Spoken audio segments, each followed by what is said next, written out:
నీతిగా ఎంచబడ్డాడు. దేవుని నమ్మాడు కాబట్టి నీతిగా ఎంచబడ్డాడని చాలా శ్రేష్టమైన మాటలు దేవుని దాసులు మనకు అందించారు.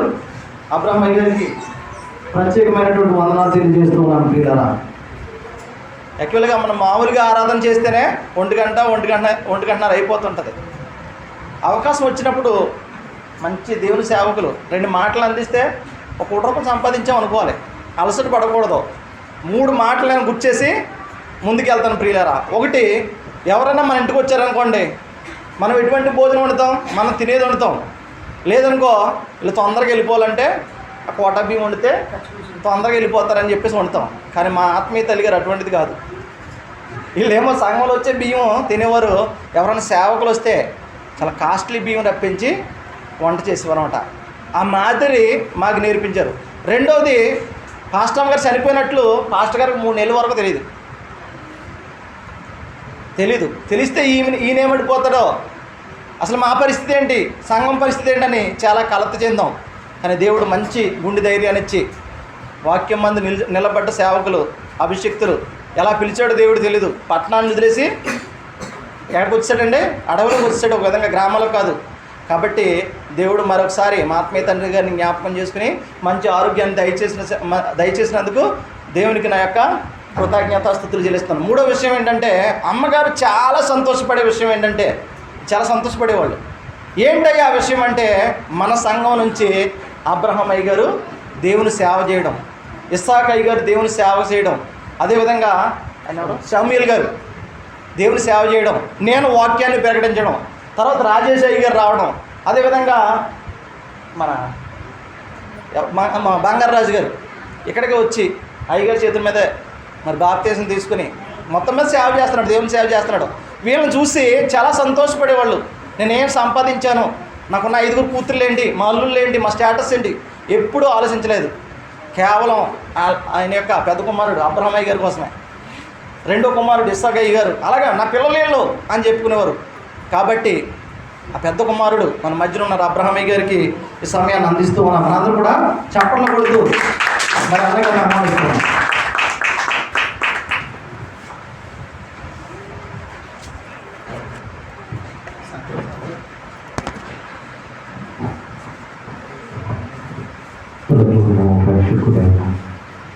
యేసుక్రీస్తు నామములో నాకు సమయం ఇచ్చిన కుమారుడు రమేష్కును, నా తోటి పరివారైనటువంటి సేవకులందరికీ, నన్ను ఆహ్వానించబడిన కుటుంబమునకును, కూడి వచ్చిన సంఘవస్తులందరికీ నా ప్రత్యేకమైన వదనాన్ని తెలియజేస్తున్నాను. మంచిది, నేను అందరికంటే చిన్నవాడిని. ఈ స్థలంలో ఉన్న వాళ్ళు అనుభవం కలిగిన వారు, జ్ఞానం కలిగిన వారు. నా జీవితము వాక్యము తెలియని జీవితము. వారి ముందు నిలబడాలంటే నాకు కొంచెం భయంగా ఉంది. ఎందుకంటే ఏమో నేను ఏం మాట్లాడతానో నాకు తెలియదు. మరి వారి ముందు నిలబడాలంటే కొంచెం భయం ఉంటుంది కదా. ఆ భయం నా నిలబడుతుంది. ఏది ఏమైనా నేను ఈ మధ్యాహ్న కాల సమయంలో మీకు తెలియజేస్తున్న మాటలు ఏంటంటే, ఒక్కొక్కరు ఒక్కొక్క రీతిగా వాక్య ప్రకటన చేసి ఉన్నారు ఈ మధ్యాహ్న కాల సమయంలో. మరి దయచేసి మీరందరూ తలల కిందకు పెడుతున్నారు వాక్యం బోధించేటప్పుడు. ఎవ్వరు కూడా అలా చేయొద్దు, చాలా శ్రద్ధ కలిగి వినాలి.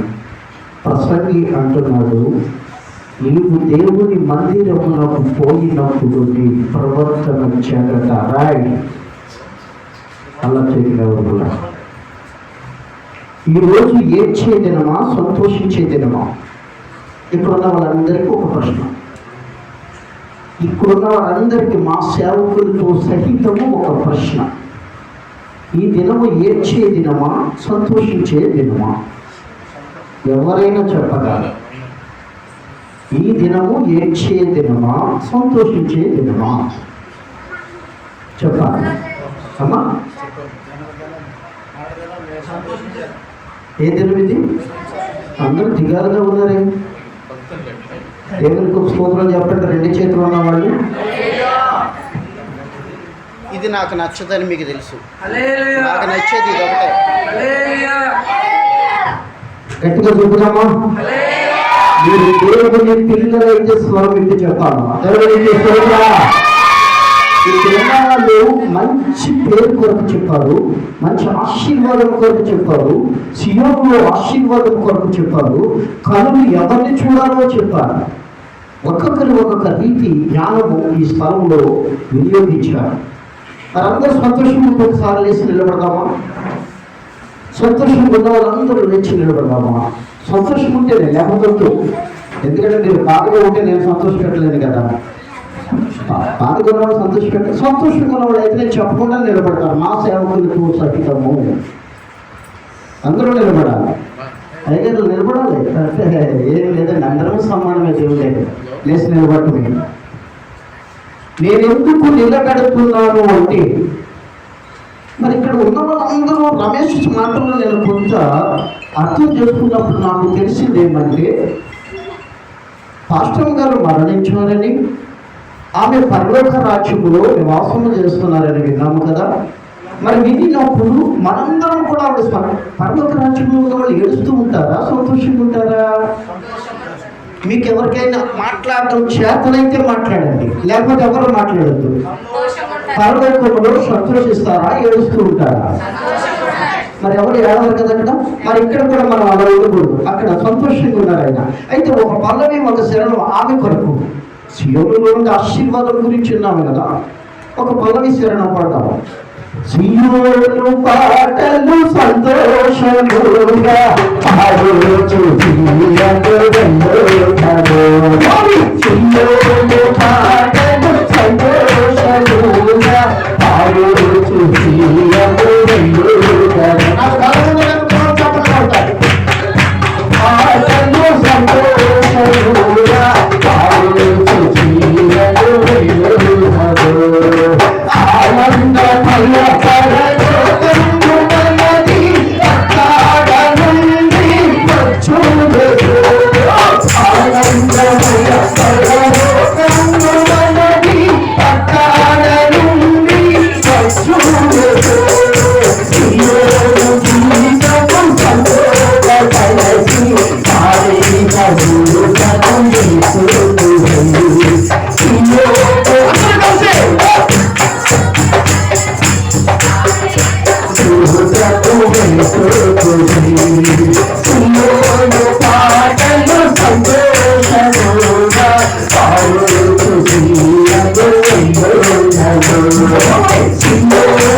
ఆ శ్రమలను సంతోషించుకున్నది.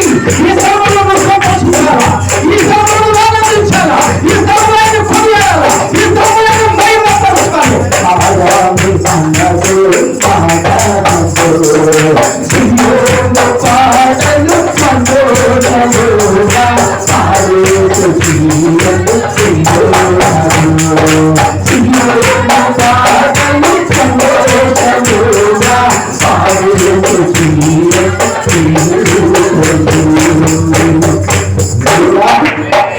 సియోను. ఎవరిలో సంతోషం లేదు. హల్లెలూయా, హల్లెలూయా, హల్లెలూయా, హల్లెలూయా. కూర్చుందామండి.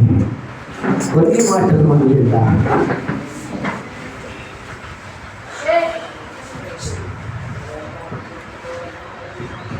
దేవునికి స్తోత్రం.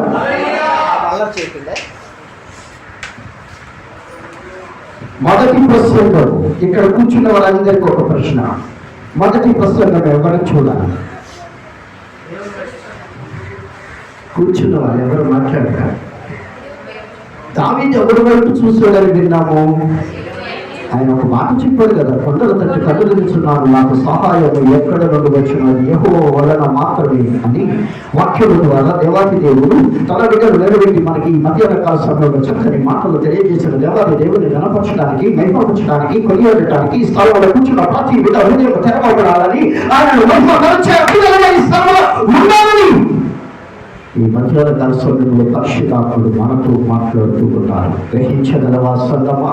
నీ తల్లి, నా తల్లి, ఇక్కడ ప్రతి ఒక్కరి తల్లి ఆయన సన్నిధిలో సంతోషిస్తుంది. అంటే రెండు ప్రసంగంలో వస్తున్నాడు కదా, సియోనులో నుంచి ఆశీర్వదించబడుతున్నావు అన్న మాట విన్నారు కదా. 128వ అధ్యాయంలో సియోను 4వ వచనంలో అక్కడ దీనుడు నీవు సియోనులో నుండి ఆశీర్వదించబడుతున్నావు అని లేఖనం చెప్పినట్లుగా సియోనులో ఆశీర్వదించబడుతుంది. సియోను అనగా దేవుడి పట్టణము, ఆ పట్టణంలో చేర్చబడిన తల్లి సుశీలము గారు ఈ దినంలో ఆయనతో సంతోషిస్తున్నదని నువ్వు నమ్మిక చెప్పండి.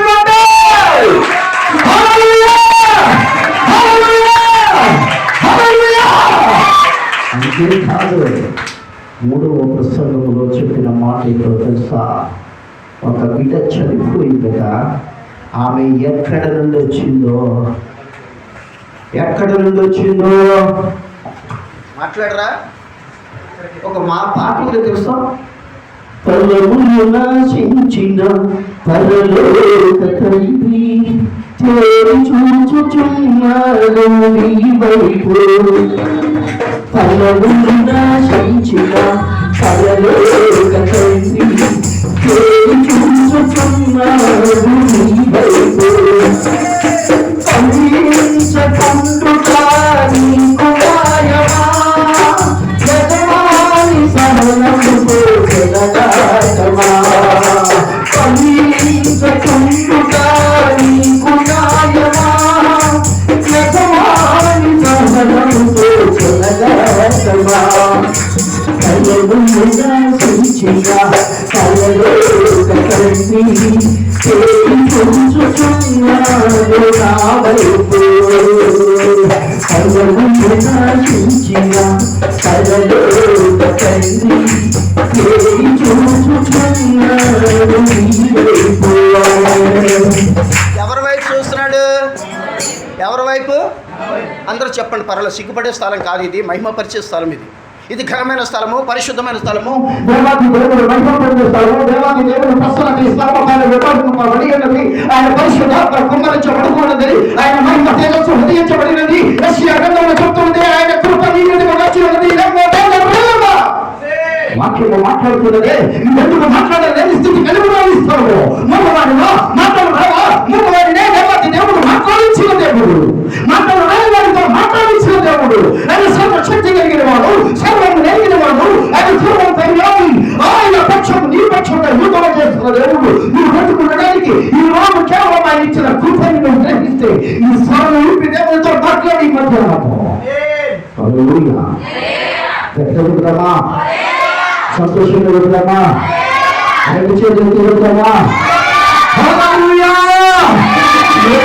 పారిపోవాలి, ఉచితం కదిలవాలి, నిత్యము తొలగిపోవాలి. ఒకవాడు ఉంటే మాట్లాడదు, మాటలు వచ్చిన వారితో మాట్లాడదాం. దేవునికి స్తోత్రం. హల్లెలూయా. మంచిది. ఎక్కడ నుండి వచ్చిందో అక్కడికి వెళ్ళిపోయిందనే వాక్యం విన్నాం కదా చివరి మాటల్లో. అసలు ఎవరు ఎక్కడి నుంచి వచ్చారు, ఎక్కడికి వెళ్తారు?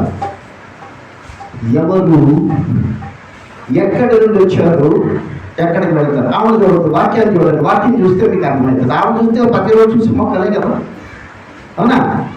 కొత్త మొక్కలు అయితే మావే అప్పుడప్పుడు వస్తాం కదా, మమ్మల్నే చూడండి. దేవునికి స్తోత్రం చెప్పండి.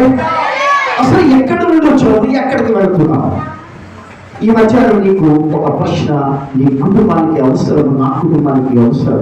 ఎవరైనా రాసిన పత్రిక 11వ అధ్యాయం 11వ వచనం, 11వ అధ్యాయం 11వ వచనం. ఎవరైనా రాసిన పత్రిక 11వ అధ్యాయం 11వ వచనం.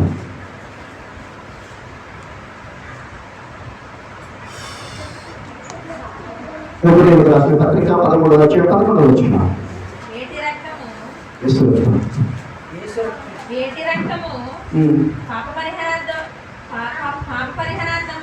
ఒక్క నిమిషం. 13వ అధ్యాయం 11వ వచనమేనా అమ్మా? 11వ అధ్యాయం 13వ వచనం చూడండి. వీరందరూ కాబట్టి మా 11వ అధ్యాయం 13వ వచనం చూడండి. వీరందరూ ఆ వాగ్దాన ఫలములను అనుభవింపకపోయినను దూరము నుండి చూసి అమ్మ వందనము చేసి పరదేశులమును యాత్రికులమై ఉన్నామని ఒప్పుకొని విశ్వాసము గలవారై. ఆమేన్. ఉన్నారా వెళ్ళిపోయారా? లేక నేను వెళ్ళిపోతాను చెప్పండి, మీ ఇష్టం. అబ్బాయి మీరు మాట్లాడటం మాకు ఇష్టం లేదన్న వాళ్ళు మాట్లాడరు, లేదంటే చెప్పండి అన్న వాళ్ళు మాట్లాడుతూనే ఉంటారు. దేవునికి స్తోత్రం చెబుదామా? ఎలా మృతి చెందారు? దానిపై పడ్డ మనసండి మృతి పైన.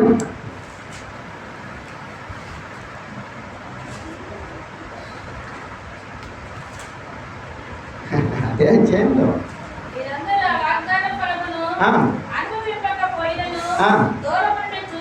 దూరం నుండి చూసి వందనము చేసి తాను భూమి మీద పరదేశులను యాత్రికులమై ఉన్నామని ఒప్పుకొని విశ్వాసము గలవారై.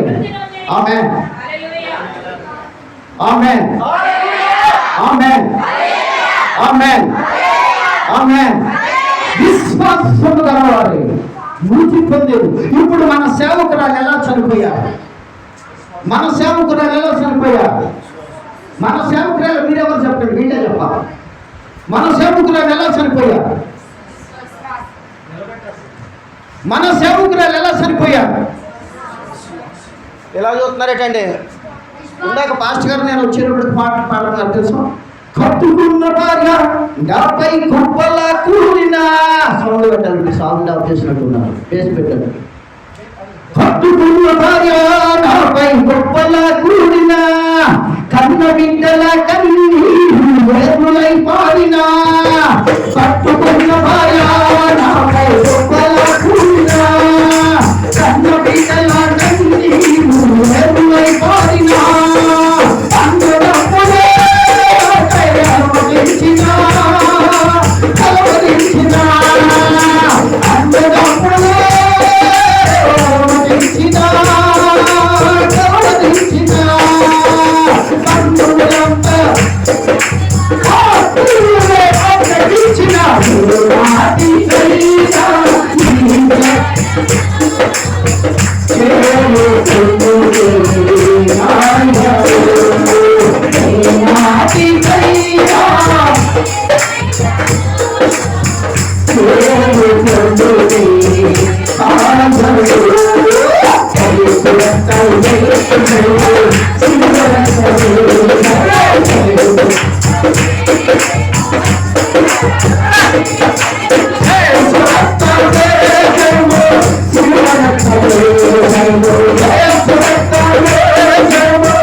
అయ్యగారు ఎవరో చెప్పారు, నేను వింటాం. ఇప్పుడు ఆత్మీయులు అడ్డగించారట.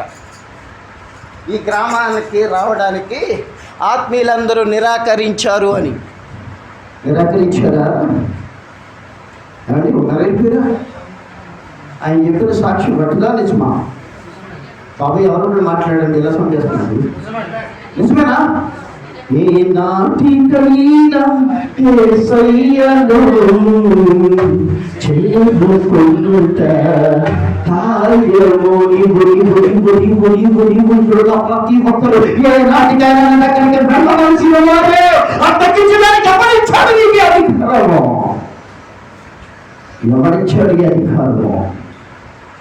ఎవరిచ్చాడు? అధికారము దేవుని బిడ్డవా, దేవుని ప్రేమ తెలుసా? దేవునితో నడుస్తున్నావా? దేవుని సంఘంలో పనిచేస్తున్నావా? దేవుని పట్ల శ్రద్ధ చూపిస్తున్నావా? దేవుని ప్రణాళిక నడుస్తున్నావా? దేవుని దాసుని మాటగా నడుస్తున్నావా? ఏం చేస్తున్నావు? ఈ మధ్యాహ్నకాల సమయంలో ఏం చేస్తున్నావు? అడ్డగించడమా? ఎందుకు అడ్డగించావు? నీకు మరణము లేదా? ఇక్కడ అంటున్నాడు ఆమె విశ్వాసముతో మరణించింది అని.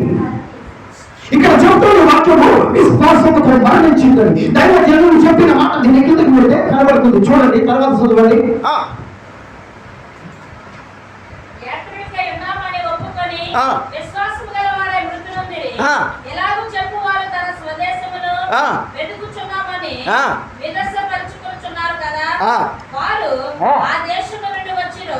ఏ దేశము నుండి వచ్చిరో, ఏ దేశము నుండి వచ్చిరో, ఏ దేశము నుండి వచ్చిరో ఆ దేశమును జ్ఞాపకం చేసుకున్నారు. దైవ జనులు, ఆత్మీయ తల్లి, మనందరికీ తల్లినటువంటి సుశలమ్మ గారు ఎక్కడికి వెళ్ళారో తెలుసా? ఏ దేశము నుండి వచ్చారో ఆ దేశమును జ్ఞాపకం చేసుకుని వెళ్ళగలిగినారు. చాపలగట్ట. హల్లెలూయా, హల్లెలూయా.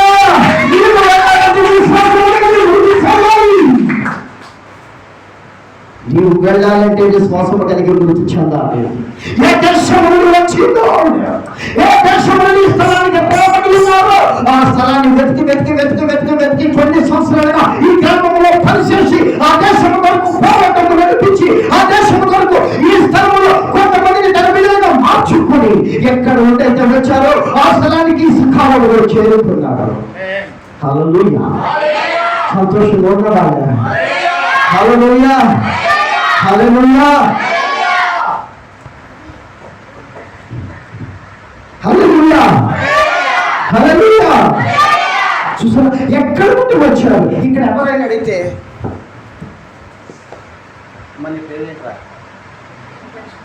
లక్ష్మి. నువ్వు ఎక్కడి నుంచి వచ్చావు? అమ్మ పొట్టలో నుండి కదా. ఎవరమ్మ పొట్ట? లక్ష్మి అమ్మ పొట్ట. ఆమె పేరేంటి అని చెప్పండి, ఊరోళ్ళు అన్న చెప్పండి ఆవిడ పేరు. ఏం పేరు అని మనందరూ చెప్పుకుంటున్నాం. కానీ ఆమె దగ్గర నుండి రాదు. నీ కొరకు కలవడిపోయిన నుంచి తిరిగి లేచిన దేవాది దేవుని పట్టణం నుండి పట్టణుల ఆ ద్వారం నుండి పైకి వచ్చిన బిడ్డ, ఆ ద్వారం నుంచి వచ్చిన ఈ బిడ్డ ఆ పట్టణం కొరకు వెతకాలి. హల్లెలూయా, హల్లెలూయా, హల్లెలూయా. ఎదుగుచున్నావా? దైవజనులు మాట్లాడుతుంటే, దైవజనులు చెబుతూ ఉంటే ఇంకా గుడిలో పుడికేస్తున్నావే, వినకుండా నిర్లక్ష్యంతో మాట్లాడుతున్నావే, వినకుండా ఈశాన్యంగా కూర్చుంటున్నావే, వినకుండా ఈశాన్యంగా ఉంటున్నావే. ప్రజల్ని మాట్లాడిన మాట గ్రంథము తెలుసా నీకు? నువ్వు దేవుని మందిరములకు పోయినప్పుడు ఈ ప్రవర్తన అంతా జాగ్రత్త వాక్యము చెప్తున్న మాట ఇది. ఎవరు చెప్తున్న మాట ఇది? ఇదేంటి ఎవరికి మాట్లాడండి బాబు. ఏమంటున్నాను? ప్రవర్తన జాగ్రత్త. ఇదే దేశము నుండి వచ్చావు, మరలా అదే దేశాలు. ఆ దేశము ఒక పేరు ఉంది, ఆ పేరే పరదేశి. దేవునికి స్తోత్రం. అదే పాత రూపంలోనే మీకు ఆరాధనలో చూపించారు కదా ఆ దేశాన్ని. ఆ దేశాన్ని పాత రూపంలో మీకు వివరించారు కదా. నా భార్య పట్టణం ఎక్కడుందో తెలుసా మీకు? అది పట్టణంలో ఆయన చూపించిన దేశం ఏదో తెలుసా? తనను తప్పట్టనకు. హల్లెలూయా, హల్లెలూయా, హల్లెలూయా, హల్లెలూయా, హల్లెలూయా, హల్లెలూయా, హల్లెలూయా. చక్కని మాటలు, చక్కని మాటలు, చక్కని మాటలు. నువ్వు ఆశీర్వదించబడాలి అంటే వట్టినే రాదు ఆశీర్వాదము. ఆశీర్వదించబడాలి అంటే వట్టినే రాదు ఆశీర్వాదము. కీమతు 128 అధ్యాయం మొట్టమొదటి మాట్లాడతాడు, యెహోవా యందు భయము భక్తి కలిగి ఆయన త్రోవల యందు ఎవరైతే నడుస్తారో వారు కష్టాధికమైన వారు అనుభవిస్తారు. నిజమా? కష్టాధికం అనుభవిస్తారా? ఏమన్నా అయ్యారు?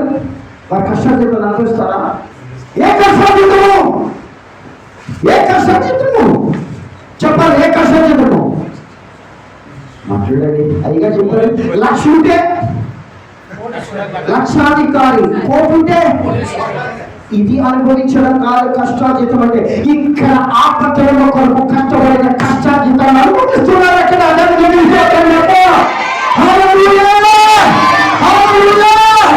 ఆ యొక్క కష్టానికి ఫలమే పరలోక రాజ్యము.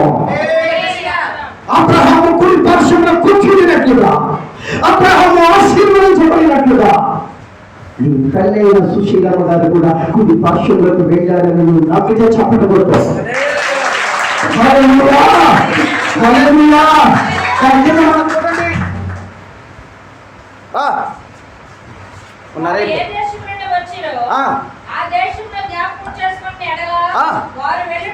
వారు వెళ్ళుటకు వారికి వీలు కలిగి దేవునికి స్తోత్రం. హల్లెలూయా. ఏం కలిగి ఉన్నారంటే వారు వీలంటే ఎందుకు వీలు కలిగి ఉంటారో తెలుసా? వీలు కలిగి లేని వాళ్ళు కూడా ఉన్నారు. చూపిస్తాను కావాలంటే మీకు. అయినా చెప్పారు కదా, ఈయనో చెప్పారు, చెప్తాను. వీలు లేని వాళ్ళు ఎవరు, వీలు కలిగిన వాళ్ళు ఎవరు. ఇక్కడ వీలు కలిగిన వారు వచ్చిన దేశాన్ని వెతుక్కుంటూ వెళ్తారట. వీలు కలిగిన వాళ్ళు ఎవరో తెలుసా? ఎవరో తెలుసా? ఎవరో తెలుసా? ఎవరు? దావీదు. ఎలా మీరు కలిగి ఉన్నాడు? మీరు ప్రశ్నించవచ్చండి, నేను ప్రతి దానికి జవాబిస్తాను. ఇక్కడ అంటున్నాడు దావీదు, నా ప్రాణమా యెహోవాను సన్నతించు, ఆయన చేసిన ఉపకారములు ఆయన చేసిన ప్రతి కార్యమును జ్ఞాపకం చేసుకొని ప్రాణంతో మాట్లాడితే ఒక ధనవంతుడే మాట్లాడుతున్నాడో తెలుసా? నా ప్రాణము తిరుగు తాను సూచించుకో. ఎవరు పరలోక రాజ్యములు కుడి పార్శ్వమున ఆశీర్వదించబడి కూర్చున్న వారి ఇద్దరు దాంట్లో ఉన్నారు. అబ్రహాం గురించి చెప్పలేదు ఇక్కడ. దావీదు ప్రాణంతో మాట్లాడాడు, ఈ ధనవంతుడు ప్రాణంతో మాట్లాడాడు. కానీ ధనవంతుడు గత జీవితాన్ని మర్చిపోయి మాట్లాడాడు. దావీదు గత జీవితాన్ని జ్ఞాపకం చేసుకుంటూ దాన్ని ధ్యానిస్తూ హృదయంతో మాట్లాడుతున్నాడు. అందుకే దావీదు మహారాజుగా నిలబడ్డాడు. ధనవంతుడు నరకములో యాత్ర పడుతూ ఉన్నాడు. అదే ధనవంతుడు లాజరు చూసి అతిశయపడ్డాడు. అదే లాజరు చూసి అతిశయపడిన మనుషుడు ఏడవటం ప్రారంభించాడు కదా. కేవలం ఎందుకో తెలుసా? ఆతనకు యెహోవా యందు భయము భక్తి లేదు. అప్పుడు వస్తుంది ఆశీర్వాదం. కష్టాజితము అనుభవించడం అంటే నువ్వు ఎంత కష్టపడతావు? 1 లక్ష సంపాదించావా? 10 లక్షలు సంపాదించావు? 10 కోట్లు సంపాదించావా? నా గొప్ప గురించి నేను చెప్పుకోవట్లేదు. ఇంచుమించు దైవజనులు ఇక్కడ ఉన్నారు. నా దగ్గరకు వచ్చారు. ఇక్కడ ఎంతమంది వచ్చారో తెలియదు నా క్రిస్మస్కి. నేనైతే ధనవంతుడు కాదు, కానీ ధనవంతుడు. ఒక క్రిస్టమాస్కి మా దేవుడు నాకించి ఖర్చు పెట్టించింది 3,70,000 రూపాయలు ఒక క్రిస్టమాస్కి. యెహోవా యందు భయము భక్తి కలిగితే ఆశీర్వాదం అలా వస్తుంది. అబ్రహాముకు వచ్చినట్లు. దేవునికి స్తోత్రం చెప్ప. హల్లెలూయా. అంతే కాదండి, ఎక్కడి నుండి వచ్చారో అక్కడికి వెళ్ళడానికి వెతుక్కుంటున్నారు కదా. కింద మాట చూడాలి.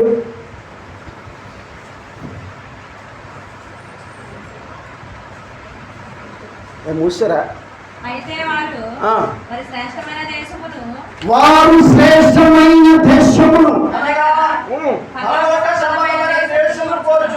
ఏది ఏది ఏది ఏది ఇప్పుడు పరలోక సంబంధమైన దేశంలో ఎవరున్నారు? ఆయన మాట్లాడండి. ఎవరున్నారు అమ్మా? మగాడు ఎక్కడున్నారట? ఒకసారి వాళ్ళకి పడేలా చదువు బాబు రమేష్ బాబు. అయితే వారు మరి శ్రేష్టమైన దేశమును వారు మరి శ్రేష్టమైన దేశమును అనగా పరలోక సంబంధమైన పరలోక సంబంధమైన దేశమును ఆ, కోరుచున్నారు. ఆమేన్. పరలోక సంబంధమైన దేశం. ఆవిడ ఏం విడిచిపెట్టారో తెలుసా? కానీ ఏం విడిచిపెట్టారో తెలుసా? అశాశ్వతమైన దేశాన్ని విడిచిపెట్టి శాశ్వతమైన దేశానికి వెళ్ళి ఉన్నారు. దేవునికి స్తోత్రం చెప్పు. ఏ దేశాన్ని విడిచిపెట్టారు?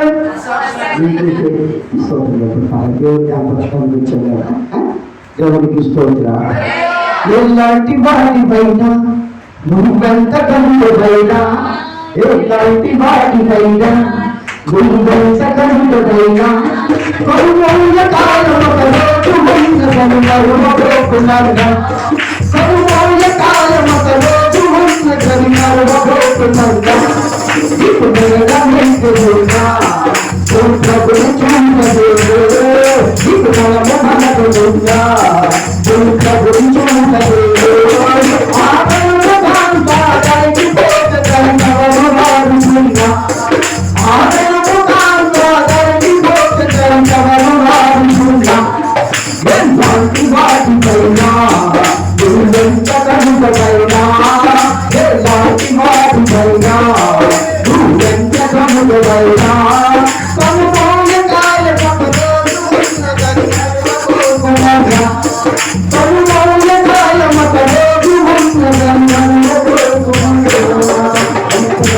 శాశ్వతమైన దేశంలో నివాసం చేస్తున్నారు తండ్రి. ఇంకెక్కడ ఆవిడకి ఏ పాఠపంపులు లేవు. ఇక్కడ మా చింతలు ఏంటండి, మా రాహిరమ్మ ఏంటండి, లేకపోతే మా లూగియమ్మ ఏంటండి, మా ఎప్సమ్మ ఏంటండి, రమేష్ ఏం సంపాదిస్తున్నాడు, రవి ఏం సంపాదిస్తున్నాడు, పాస్టర్ ఆరోగ్యం నెలకొంది. ఇలాంటి తలంపులు ఆవిడ దగ్గర ఇక లేవు. నమ్ముతున్నావా? ఉన్నాయా? ఉన్నాయా? ఉన్నాయా? లేవో చూపిస్తాడు. ప్రసంగి గ్రంథం 9వ అధ్యాయంలో వచ్చిన చూడు. ప్రసంగి గ్రంథం 9వ అధ్యాయంలో వచ్చిన ఆ తలంపులు ఎలా ఉన్నాయో చూపిస్తున్నాడు దేవాది దేవుడు. బ్రతికియుండు వారు బ్రతికియుండుగా తాము చతురని ఎరుగుదురు. అయితే చచ్చిన వారు ఏమి ఎరుగరు. దేవునికి స్తోత్రం. చచ్చిన వారు ఇంకేమి వాళ్ళకి తెలియదు. ఎప్పుడైతే అశాశ్వతమైన ఈ దేశాన్ని విడిచారు, ఇక్కడ ఏది వాళ్ళకి సంబంధం లేదు. దేవునికి స్తోత్రం. ఇక ఏ సంబంధం వారికి లేదు. ఇక విడవబడ్డారు ఈ దేశంలో. ఈ అశాశ్వతమైన దేశము శాశ్వతము కాదని గ్రహించి ప్రయాసపడిన ప్రయాస వ్యర్థం కాకుండా దేవుని స్థలంలోనికి వెళ్ళి సంతోషంగా దేవుని పట్టణంలో దేవుని ఆరాధిస్తూ నిత్యము కొనియాడుతున్న ఆ తల్లి పట్ల చూపిస్తున్న మాట దాని కింద మేము చూద్దాం.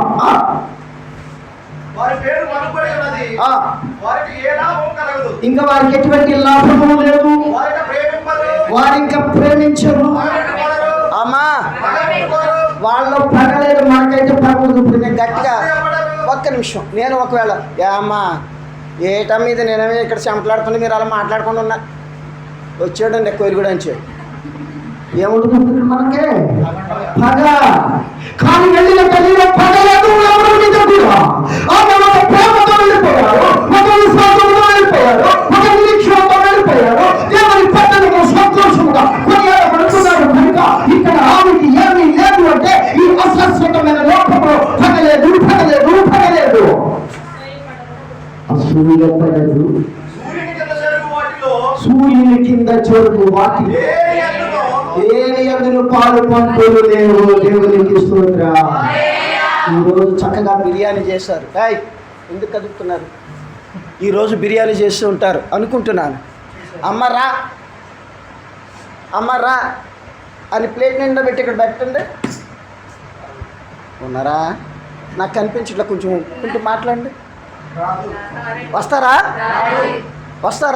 అంటే దీంట్లో ఆవిడకి ఏం లేదు. ఇప్పుడు ఇక్కడ ఆకలితో కూర్చున్నారు. అమ్మ నాన్న ఆకలి అవుతుంది కదా అన్నారు. టెంట్ వేసారు. ఆ అమ్మాయిని అనగానే చూడండి అందరం పాలు పంపులు పొందుతాం. దేవునికి స్తోత్రం. ఆ తల్లికైతే అందులో పాలు. అందుకే అశాశ్వతమైన లోకము, అది నీవు కూడా విడవబడుతుంది. మొదటి కొరింథీయులకు రాసిన పత్రిక 5వ అధ్యాయంలో చూస్తే ఈ స్థాయిలో నీకేది అవసరమో ఏది అవసరం కాదో చూపిస్తున్నాడు. చూడండి, మొదటి కొరింథీయులకు రాసిన పత్రిక 5వ అధ్యాయం మొట్టమొదటి నుంచి చూద్దాం. మొదటి కొరింథీయులకు రాసిన పత్రిక 5వ అధ్యాయం మొట్టమొదటి నుంచి.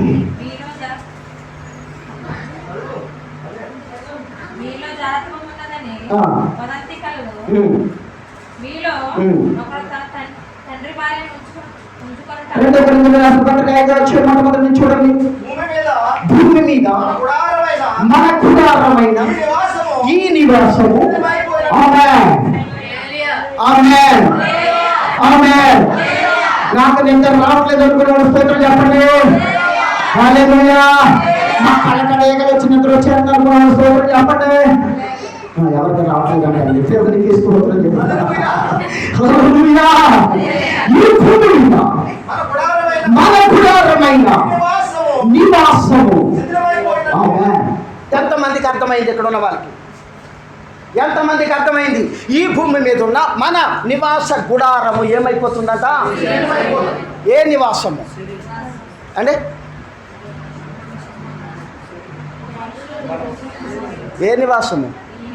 మనుషుల చేత కట్టబడినది కాక. కాక అన్నారు కదా, మనుషుల చేత కట్టబడినది కాక. అంటే నీ దేహము ఎవరి చేత కట్టబడింది? ఆ దేహము గుడారము, ఆ గుడారము ఈ భూమి మీద శిథిలమైపోతుంది.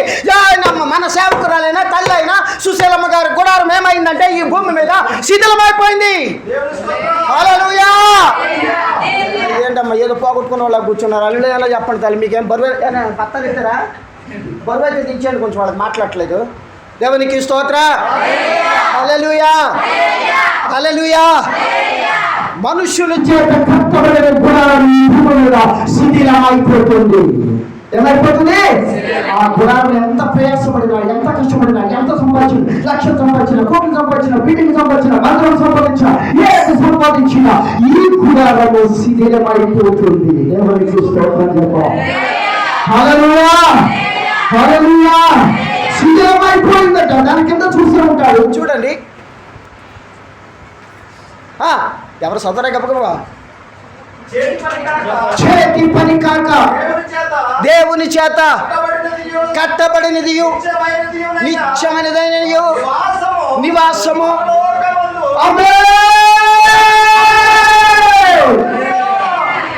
ఎంత పరిశీలన పడలేదండి, అక్కడికి ఎవరు నోరు ఇప్పలేదు.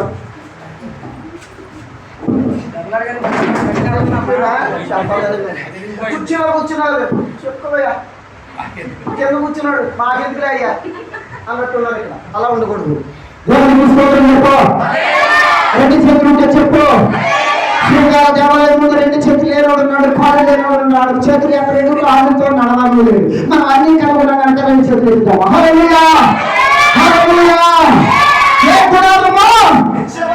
నిత్యమైన నివాస స్థలం ఉన్నదట. దేవునికి స్తోత్రం. మనకయ్యేసు చిత్తపరిచే పరమంతుడా, ఆనందముహము మనకయ్యేసు చిత్తపరిచే పరమంతుడా.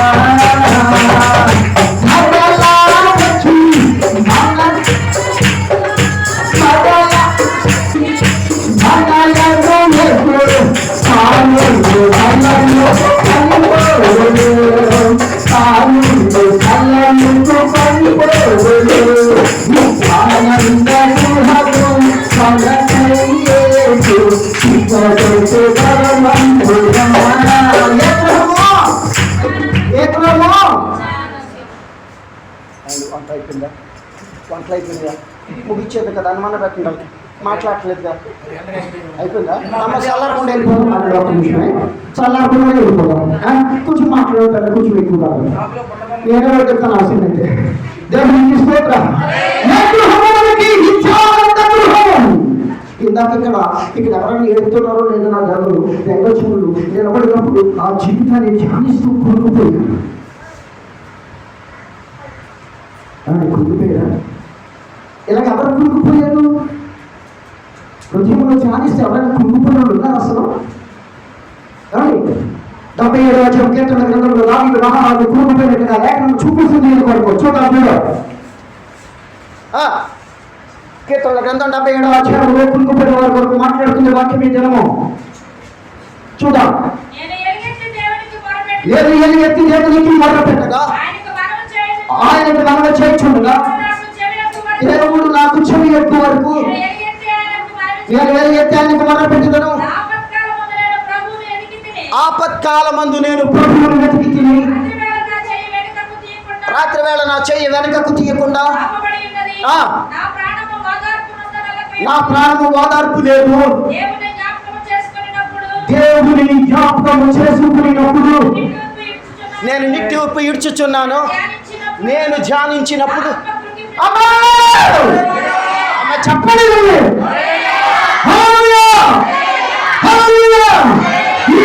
ధ్యానిస్తూ దుఃఖపడ్డవైనా నీకు వినబడిందా? ఓ చెవికి దైవమా ఇక్కడ నుండి బయటికి పో. ఆయన ధ్యానిస్తూ కుళ్ళిపోయాడు. ఆయన వాక్యం చెప్తుంది కదా, నా సొంత మాట ఏది మీకు చూపించట్లేదు, నా గురించి నేను గొప్ప చెప్పట్లేదు, నేను బయట ఉన్నది మీకు చూపించట్లేదు, గ్రంథంలో ఏమైతే రాయబడినదో ఆ మాటలు మీకు చూపించి మన జీవితాలకు అవసరమైన ప్రతి మాటలు మీకు తెలియచేసి ఈ మధ్యాహ్నం కష్టపడి నన్ను వెళ్ళాలి అనే ఈ స్థలంలో దేవుడు నన్ను నడిపించాడు. దేవుడికి స్తోత్రం తప్ప. హల్లెలూయా. నేను ధ్యానిస్తూ ఉండగా హృదయం ఏమైపోయింది? అలాగనే రాహేలు కూడా ఇందాక ఇక్కడ నేను కూర్చున్నాను, వీళ్ళందరూ మామూలుగా ఉన్నారు. రాహేలు మాత్రం ఏడుస్తూ అమ్మా అలా చేయకూడదు, ఎవరు కూడా ఏడుస్తూ ఏం చేసిందంటే అత్తమాల ఇది పూడ్చుకుంటూనే ఉంది, నేను చూస్తున్నాను, కళ్ళు వెళ్ళిపోస్తా ఉంది. అంటే నాకు ఏమవుతుంది చెప్పండి అమ్మ, కుదరట్టుగా చెప్పండి అలా అన్నారేటమ్మా, నోరెప్పండి. ఏమైంది ఏమైందండి? ఏడుస్తుంది. ఎవరు కొడుకు? ఎందుకు ఏడుస్తున్నా? నువ్వు ఏడవని అవసరం లేదు. మొదటి దశలోనికి రాసిన పత్రిక 4:11 ఈ ఏడుపు గురించి చూపిస్తున్నాడు దేవుడు. మొదటి దశలోనికి రాసిన పత్రిక 4:11 నువ్వు ఏడిచినందుకు చూపిస్తున్నాడు. చూడండి 4:11 కాదు. సహోదరులారా చూడండి అమ్మా, ఇక్కడ వినాలి అందరు నా వైపు చూడండి. మీరు ఎలాగా చదవట్లేదు కనుక నా మొహం చూడరా అంటే అందంగా ఉందని కాదు, అందంగా ఉందని నా ముఖం చూడమంటా, అందమైన మాటలు నోట్లో చూస్తున్నాయని చూడమంటా. నా వైపు చూస్తారా అమ్మా? చూడరా? చూస్తారా? దేవుడికి ఒక మాట సావిత్రికి ఆమె తీయొద్దు, ఒక మాట ఇప్పుడు తర్వాత చదువుతుంది. ఆయన ఏమంటాడంటే 3వ అధ్యాయంలో నా కుమారుడు నా ఉపదేశాన్ని మర్చిపోవద్దు. దాన్ని ఎక్కడ రాసుకోమంటున్నాడు అమ్మా? హృదయం అనే పలక మీద రాసుకుంటే సరిపోతుందా? ఇప్పుడు కావాలి. ఆగండి అమ్మ, ఏమండి? హృదయం అనే పలక మీద రాసేసుకుంటే సరిపోతుందా? ఇదిగోండి ఇక్కడ ఉంది, నీ దేవుడైన యెహోవాను నేనే. అది కర్రలతో బయటికి వెళ్తుందా? అక్కడ వ్రాయబడి ఉంది. మరి నీ హృదయం అనే పలక మీద రాసేస్తే వెళ్ళిపోతుందా? మరేం చేయాలి? అదే దానికి చేస్తున్నప్పుడు అది హృదయం అనే పలక మీద రాసినప్పుడు అది మనసులోనికి రావాలి. ఎక్కడికి రావాలి? ధ్యానం అనగా మనసులోకి వచ్చినప్పుడు నోట నుండి బయటకు వస్తుంది. దేవునికి స్తోత్రం చెప్పు. అందుకే మాట్లాడాలి. మీరు ధ్యానించట్లేదు కనుక జవాబు ఇవ్వట్లేదు. ఇక్కడ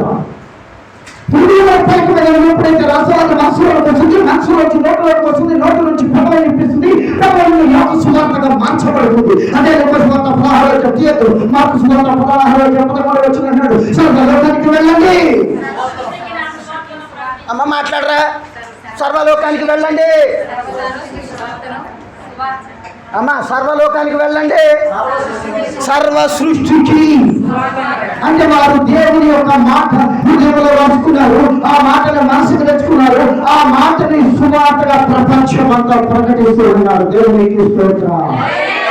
అది చెయ్యాలని నీ స్థలానికి వస్తే నువ్వు చెప్పుకున్నావు, నేనే కూర్చుంటామంటే నేనేం చేసేది లేదు. ఇక్కడ చెప్పడం అడిగే కానీ మిమ్మల్ని ఏమైనా అనగలనా? నేను అంటాక సరిపోతాను లేదు. విద్య నీకు బాగుంటుంది, ఇక్కడ అనుకున్నా నాకు ఏ పర్వాలేదు, నేను బోధించడానికి వచ్చాను, బోధించి పెడతాను. దేవునికి స్తోత్రం. ఇక్కడ రాహేలు ఏడ్చింది కనుక వాక్యం ఏమంటుందంటే నిరీక్షణ లేని ఇతరులు దుఃఖములై ఉండకుండి. ఆమేన్ ఆమేన్ ఆమేన్ ఆమేన్. ఏమన్నాడు?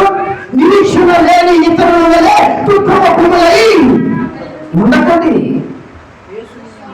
ఒక్క నిమిషం. ఉండకుడి. ఎందుకు ఏడవాలి? తల్లి ఎక్కడుందని ఏడవాలి నువ్వు? కట్టబడిన గుడారం శిథిలం అయిపోయింది, దాని గురించి చింతించక్కర్లేదు. మొన్నైనది మరలా ఎక్కడికి వెళ్ళిపోయింది? ఆయన పెట్టిన దీపం ఆయన దగ్గర ఉంది కదా, నువ్వు ఏడవలసిన అవసరం ఏమున్నది? ఇందాక వాక్యం చదివించారు కదా, తెలియలేదా మీకు? ఎవరి చదివించిన వాక్యం తెలుసా? ప్రారంభంలో యెహోవా కొరకు నేను సహనము తెగని పెట్టుకుని ఆయన నన్ను చీకటిగా మధ్యంగా ఊపిలో నుంచి పైకి లేవనెత్తి క్రీస్తుని బండ మీద అడుగులు స్థిరపరచెను. ఆమేన్. హల్లెలూయా. చదవబడిన వాక్యము గుర్తులేదా? మరెందుకు ఏడుపు మనకి? నీ అడుగులు ప్రభు అనే బండ మీద నిలబెట్టావా? ప్రభు అనే బండ మీద కట్టబెట్టావా? ప్రభు అనే బండ మీద నీ గుడాలను నిలబెట్టావా? దేవుని స్వరము వినగలిగే మనసు రోతే ఎలా అయితే ఉన్నదో ఆ రోతే మనసు కలిగి ఉంటే నీ జీవితంలోనికి వేదన ఎక్కువ రానే రాదు. ఎందుకంటే నువ్వు ఏడవాలి. ఏడవాలి. ఇక్కడ ఉన్న వాళ్ళు అందరం ఏడవాలి. ఎందుకో తెలుసా? మాట్లాడుతున్నాను.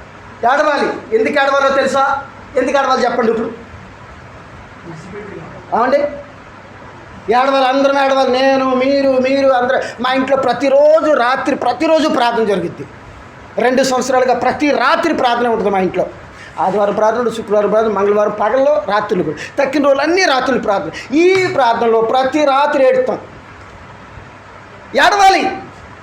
ఎందుకు ఏడవాలి? రక్షణ గురించి ఇతరులు నశించిపోతున్నారని చెప్పి ఒకటి. రెండవది, ప్రభు భారమైన సిలువను మోసుకుంటూ వెళుతూ ఉన్నప్పుడు అందరూ ఏడుస్తుంటే ఆయన సిలువను అలా ఆపి అక్కడ నుంచుని ఆయన పలికిన మాట ఏంటో, అమ్మలారా నా కోసం ఏడవకండి, మీకోసం. ఎందుకు ఏడవమన్నాడు? మన కోసం, మన పిల్లల కొరకు. అంటే నువ్వు నశించిపోతున్నావు, నీ కుటుంబం నశించిపోతుంది, నీ కుటుంబం సీరియల్ దగ్గర ఉంటుంది, నీ కుటుంబం సినిమా దగ్గర ఉంటుంది, నీ కుటుంబం సినిమా పాటలు పాడుతుంది, నువ్వు సీరియల్ చూస్తున్నావు, నువ్వు సినిమా పాటలు పాడుతున్నావు, ఎక్కడికి వెళ్తే అక్కడ నీ ఇష్టానుసారంగా ప్రవర్తిస్తున్నావు. కనుకనే నీ పాప భారం అంతా నా భుజం మీద వచ్చింది కనుక అది రాకుండా ఉండాలి అంటే నీవు నీ పిల్లల కొరకు ఏడుస్తున్నావా? రే తిట్ట రాత్రి తిట్టాడు మా వాడు, భలే తిట్టాడు. ఎలా తిట్టాడు? దేవుని పిల్లలు ఈ మధ్యన టిక్టాక్ చేపిస్తారండి పిల్లలు. న్యాయమా? దేవుని పిల్లల ఆయన ఏమంటున్నాడు? దిగుతూ ఆలోచన ఏమంటున్నాడు? నీవు నీ దేవుడైన యెహోవా మాట శ్రద్ధగా విని నేను నీకు ఆజ్ఞాపించిన ప్రతి మాట నీ హృదయంలో ఉండాలి. వాటి నీ పిల్లలకు అభ్యసించాలి. ఎప్పుడెప్పుడు అభ్యసించాలి?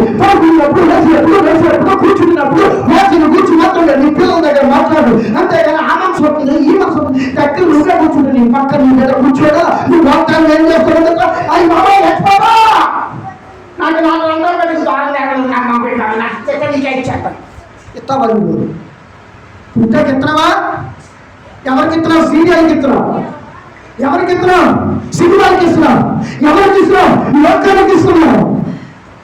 అందుకే చెప్పాడంగా, అమ్మలాగా నా కోసం మీరు ఏం ఏడ్చినా భారాన్ని నిర్ణయించరు కానీ మీకోసము దయచేసి అర్థం చేసుకోండి. రే బాబు అలా చేయకుండా నాకనే పెట్టకూడదు. దేవునికి స్తోత్ర.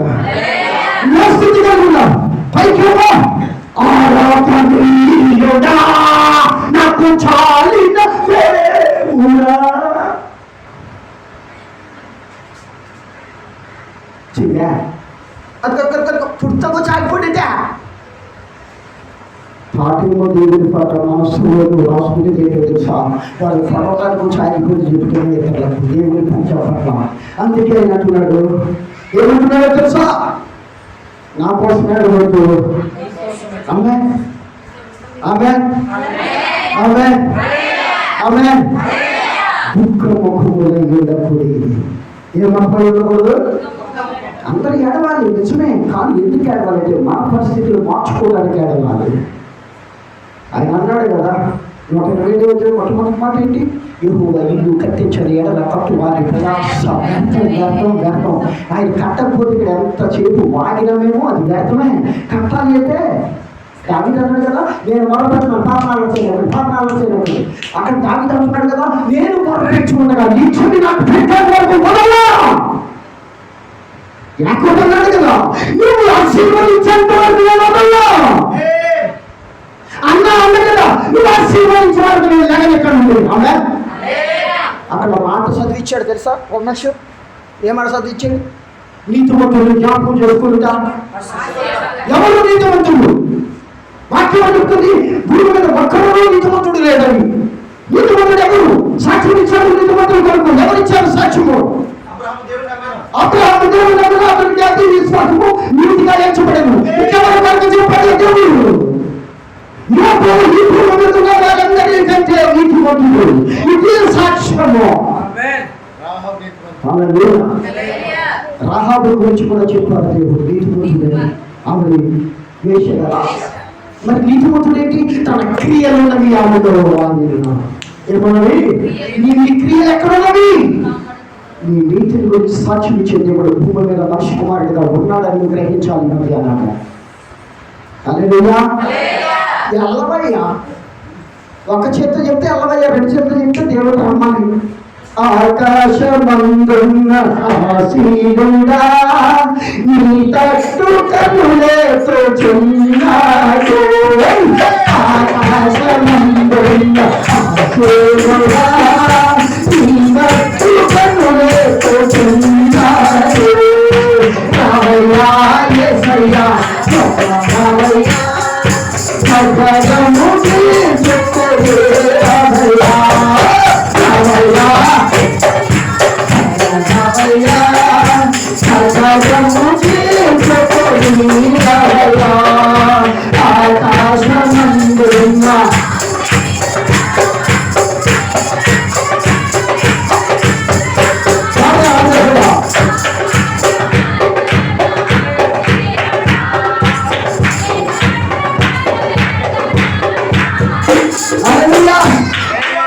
ఈ రెండు చేతులు ఎత్తితే ఆకాశంలో ఉన్న దేవుడు నీ నుంచి వస్తాడు. దేవునికి స్తోత్రం చూడాలి. అంటున్నాడు కదా, నిరీక్షణ లేని ఇతరులు అని. ఏమైనా ఉండకూడదంట. అమ్మా అమ్మ ఎలా చనిపోయారు అక్కడ చూపించాడు తెలుసా? విశ్వాసంగా చనిపోయారు. విశ్వాసంగా చనిపోయి విశ్వాసంతో చనిపోయిన వారు ప్రభుతో కూడా లేపు తీసుకువెళ్తాడట. దేవునికి మన పని లేచిందని సంతోషించడం తప్ప ఏడవనక్కనే. దయచేసి గమనించండి. ఈ మధ్య సమయంలో దేవుడి ప్రణాళిక మనందరి పట్ల కలగాలని నేను ముగిస్తున్నాను. కొద్ది మాటలు దేవుడు దీవించడం దాకా ఇతరులకి క్షమించండి అందరికీ కూడా.